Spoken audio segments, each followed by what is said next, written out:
Hello guys, আসসালামু আলাইকুম।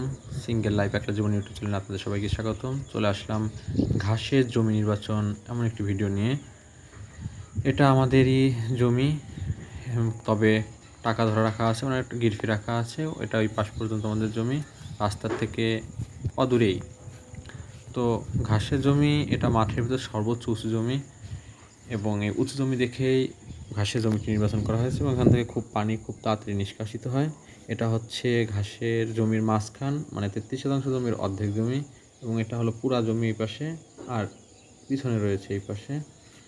এখানে প্রচুর পরিমাণে আগাছা জন্মেছে, কী আগাছা এগুলো জানি না, প্রচুর শক্ত, এবং এগুলো হচ্ছে শোন, মানে জমি পতিত হয়ে গেছে। আর এই পাশে রয়েছে দুবলা ঘাস, ভাদালে ঘাস, এগুলো ভাদালে ঘাস প্রচুর পরিমাণে, এত ঘনত্বে আছে এখানে ঘাস হবে নাকি তাই সন্দেহ আছে। পাটের অবস্থা খুবই খারাপ, জায়গায় জায়গায় আছে, জায়গায় জায়গায় নেই। এই পাশে তিল আছে, তিলের মধ্যে, কলা গাছের মধ্যে তিলও হয় নেই, কলা গাছও হয় নেই, শুধু হয়েছে ঘাস।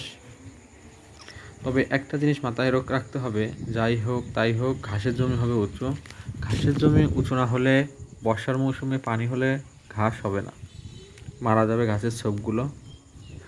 33% জমি, আমার 2টা ছাগল আছে, হয়তো আর একটা গরু হবে। আমার মনে হচ্ছে এই 33% ঘাসের জমি দিয়েই এগুলোকে লালন পালন করা যাবে।